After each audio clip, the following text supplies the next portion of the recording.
Gudlis დაავადებები, როგორიცაა გუდრის მწვავე უკმარისობა, ციროზი და გუდრის ონკოლოგიური დაავადებების პრობლემების სერიოზულობიდან გამომდინარე, მუდმივ მასშტაბურ კვლევებს საჭიროებს, რომ მკურნალობის ახალი და უფრო ეფექტური საშუალებები ინახოს. ჩვენი დღევანდელი სტუმარი, გეოჰოსპიტალსის ქირურგიული დეპარტამენტის ხელმძღვანელი ლევან გოგიჩაიშვილი გვესაუბრება მის ინიციატივაზე სახელად Liver Research Network-ი, რომელიც მიზნად ისახავს საერთაშორისო სამეცნიერო მიღწევების პრაქტიკულ მედიცინაში გადატანას. ბატონო ლევან, მოგესალმებით. დიდი მადლობა, რომ ხართ ჩვენი სტუმარი. პირდაპირ კითხვაზე გადავალ, იმიტომ რომ საინტერესო სტარტაპია და გითხავთ, როგორ გაჩნდა საერთოდ იდეა ამ ყველაფერს დაწყების. მოგახსენებთ. ვიზრდ ყველაზე შეუსწავლელი ორგანოა პრაქტიკულად, თავისთვის არტყლით შეიძლება ანატომიურად შესწავლილი, მაგრამ ფიზიოლოგიურად არ არის შესწავლილი. ვიზრდ პირიქით ანატომიურად იდეალურად შესწავლილია, მაგრამ ფიზიოლოგიურად პრაქტიკულად, ძალიან დაბალია შესწავლის ხარისხი. Თანამედროვე მედიცინა მიდის იქეთკენ, რომ დაავადების მოლეკულურ საფუძვლებს სწავლობს. ჩემი რამდენიმე კვლევა ამაზე მიწყვნილი, ერთ-ერთი ბოლო კვლევაც იყო უიზლის სიმსივნის იმ დროს აღმოჩენა განვითარების, როცა ჯერ შეიძლება რადიოლოგიურად სიმსივნე არც კი ჩანს. და ამ ტიპის კვლევები მიდის ძალიან ბევრი მსოფლიოში. განსაკუთრებით განვითარებულ სამყაროში ევროპა, ამერიკა, იაპონია, კორეა. და იმდენად დიდი მასა გროვდება ამ ინფორმაციის, რომ უკვე შეუძლებელია ჩვეულებრივი ადამიანისთვის ამ აბლაბუდაში, ქსელში გარკვევა. შესაბამისად, არსებობენ სისტემები, დიდი სისტემები, მაგალითად ამერიკული AASLD, რომლის წევრი მე თვითონ ვახლავართ, არის სხვა ორგანიზაციები, ევროპის გუძლის ასოციაცია, ბევრი ორგანიზაცია, მათ შორის ქირურგიული ასოციაცია, მე ქირურგი ვარ. რომლებიც ძალიან ხელს უწყობენ ამ კვლევებს, მაგრამ კვლევები ძალიან ხშირად რჩება ფურცელზე და მისი ტრანსლაცია პრაქტიკულ მედიცინაში მოითხოვს ძალიან დიდ დროს, შრომას, დამტკიცებებს და ასე შემდეგ. გადავწყვიტეთ, შეგვექმნა სისტემა, ორგანიზაცია, რომელიც იქნებოდა გაცილებით მოქნილი, არის არამომგებიანი ორგანიზაცია, იმიტომ რომ დაფინანსება გრანტების სახით უფრო ადვილია არამომგებიანი ორგანიზაციებისთვის, თუმცა ინვესტიციებს და ინვესტორებს არ გამოურიცხავთ და ამ წუთში ინტენსიურად მუშაობთ საჭირო ინვესტორის მოძიებაზე და გვაქვს რამდენიმე შემოთავაზებაც და რა მოხდა, რა არის საინტერესო, იცით რომ მაგალითად ამერიკელი პარტნიორი, რომელიც ჩვენ გვყავს, ეს არის Prognosis Innovation ესეთ კომპანია, გვინდოდა რომ ეს ორგანიზაცია შეგვექმნა ამერიკის შეერთებულ შტატებში, იმიტომ რომ გაცილებით ადვილია, როდესაც ამერიკელი ორგანიზაცია ხარ, ამერიკელისგან და ყველაზე დიდი ფული მაინც ტრიალებს ამერიკის შეერთებულ შტატებში, რომ ყველა უმრავლესობა მეცნიერებისა ცდილობს იქეთ მოხდეს. შესაბამისად, ადვილია იქიდან თითქოს დაფინანსების მოპოვება, მაგრამ ჩვენმა ამერიკელმა პარტნიორმა, რომელიც Wall Street-ის ტრენერი იყო თავის დროზე ბიზნეს სტარტაპებში, პირდაპირ გვირჩია, რომ დაგვეფუძნებინე საქართველოში, იმიტომ რომ ეს რეგიონი არის შეუსწავლელი, არის ძალიან დიდი პოტენციალი. მართალია დღეს მსოფლიოში პოლიტიკური სიტუაცია არასტაბილურია ძალიან, მაგრამ ყველაფერი ეს დამთავრდება მალე. ყოველ შემთხვევაში ბიზნესმენი ესე ფიქრობს და ამის შემდეგ ძალიან დიდი ინვესტიციების განხორციელება მოხდება იმ რეგიონში, სადაც ჩვენ ვართ. აქ იგულისხმება აღმოსავლეთ ევროპა, ჩვენ კავკასია და მოკლედ ამიტომ გადავწყვიტეთ საქართველოში ამის შექმნა. საქართველოში უმეტესწილად საუბარია სამეცნიერო კვლევებზე, არის უფრო ფარმაკოლოგიური კვლევები, მესამე ფაზის კვლევები უფრო. კი ბატონო. როგორ გეგმავთ, რომ აი ამ პროექტში ჩათოთ ასევე სახელმწიფოც და მათგან ასევე ხარაჯერა მოიპოვოთ?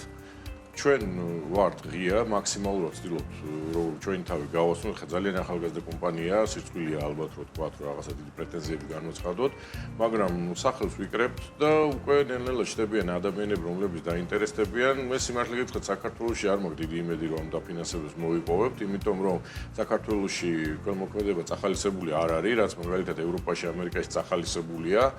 და შესაბამისად დიდი იმედი არ გვაქვს, თუმცა ახაც არსებობენ ადამიანები, ანგელოზი ინვესტორები, რომლებიც უბრალოდ დაინტერესებულები არიან ტექნოლოგიების განვითარებით და აფინანსებენ. ჩვენ ვცდილობთ თავი გავაცნოთ და მადლობა თქვენს, მაგალითად თქვენი ეთერის ამის ძალიან დიდი საშუალებაა, ხო? დაინტერესებული ადამიანები დაგვიკავშირდნენ. ვებგვერდი გვაქვს, მე გამოვაგზავნე თქვენთან, ასევე დავუშვათ ის ინფორმაციები, რაც ჩვენზე ამერიკელებმა განათავსეს ინტერნეტში, ესეც არსებობს. არანაირი პრობლემა არ არის, ძალიან მარტივია ჩვენი პოვნა. რაც შეეხება ტექნოლოგიებს, ეხლა იმიტომ რომ სტარტაპია, იმიტომ რომ მოლეკულურ კვლევებს ამას სჭირდება ძალიან დიდი შენობები, ლაბორატორიები, ეს ერთბაშად შეუძლებელია, ამას წლები ჭირდება, ამისთვის არსებობს გაცვლითი პროგრამები, მაგალითად ევროკომისიის ესეთი Horizon Europe ქვია, რომელზეც ჩვენ ამ წუთში ვამზადებთ გრანტს წარსადგენად, თუმცა ეს გრანტი არ არის პირდაპირ სტარტაპის დასაფინანსებლად, ეს არის მხოლოდ გუნდის შესაკვირველი. გუნდი ყავს, მაგრამ საჭირო არის ცოდნის გადმოტანა იქიდან, რა ჩვენ არ ვიცით, ხო, რაშიც სუსტები ვართ. და სტარტაპ პროექტი არის ხელოვნური ინტელექტის დანერგვა რადიოლოგიურ პლატფორმებში, იმიტომ რომ ძალიან ბევრი ეს მარტო ჩვენთან არა, მსოფლიოში.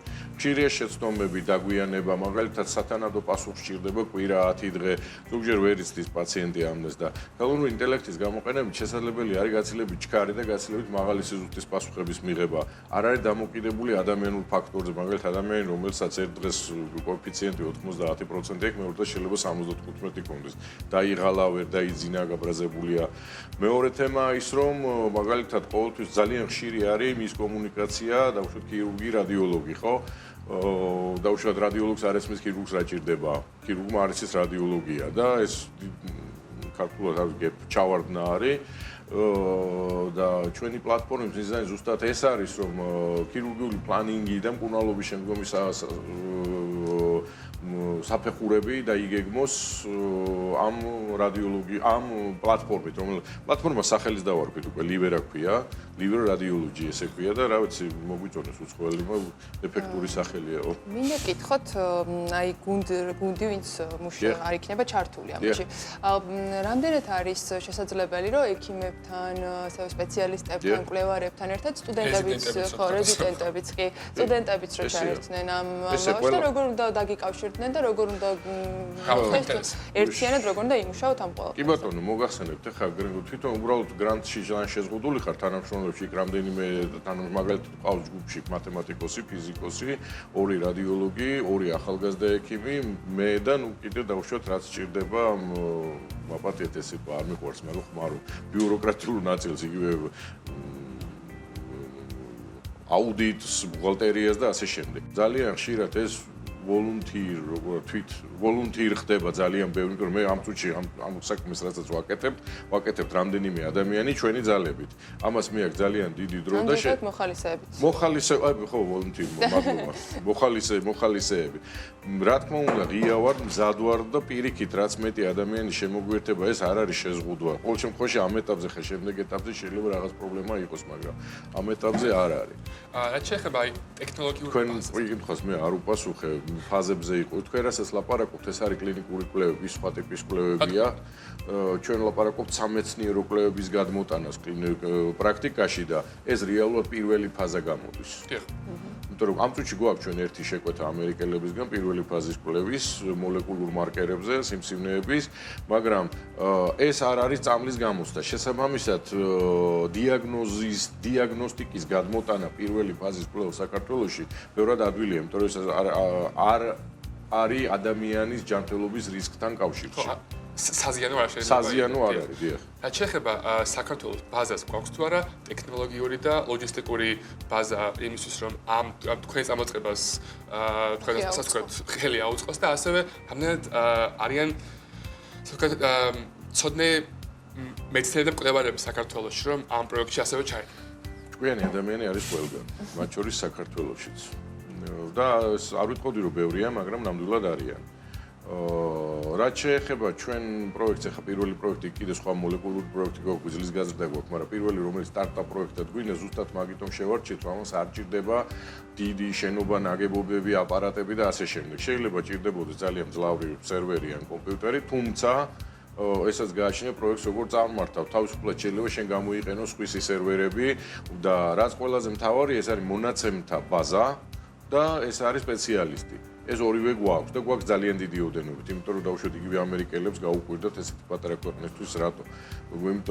იმიტომ გვაქვს რომ დაუშვათ კონცენტრირდა რა ფიზიკურად წლების განმავლობაში 15 წელზე მეტია მე რა საქართველოში ვარ 15 წლის განმავლობაში კონცენტრირდა უბრალოდ ეს რაოდენობა ინფორმაციის იმიტომ რომ აქ დაუშვათ როგორ ხდება განსხვავებული აზრის second opinion განსხვავებული აზრის მოსმენა ხო მაგალითად ვიღაცა საინტერესოს მე რას ვფიქრობ ის აგზავნის ის ილექება ჩემთან და კანონმდებლობით პაციენტის თანხმობა ამაზე განცხადებულია როდესაც ის უკვე რომ შეიძლება მისი მასალები იქნას გამოყენებული თუმცა დასული უნდა იქნას პირადი ინფორმაციის გაუცემლობა შესაბამისად ეს ერთ-ერთი საკმაოდ მძიმე სამუშაოა იმიტომ რომ ეს სურათები უნდა გასუფთავდეს არანაირი პირადი ინფორმაცია არ უნდა იყოს და ამ დაუშვათ კვლევის ერთ-ერთი მსხვილი ნაწილი არის მონაცემთა სისტემატიზაცია და განთავისუფლება პირადი ინფორმაციისგან. ის არავინ უნდა დაიშიფროს. რა არის თქვენი გამოწყების მთავარი მიზანი? ხო, მთავარი მიზანი რა იქნება? მარტივი.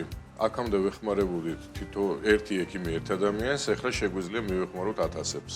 ათასობით ადამიანს დახმარება არის მთავარი მიზანი, ხო? მთავარი მიზანი, ხო. მეცნიერების მიზანი ხო ეს არის, ტექნოლოგიის მიზანი ეს არის, რომ შენ გაავრცელო და დაუშვათ ხელმისაწვდომი იყოს და გაცილებით მეტ ადამიანს დაეხმარო.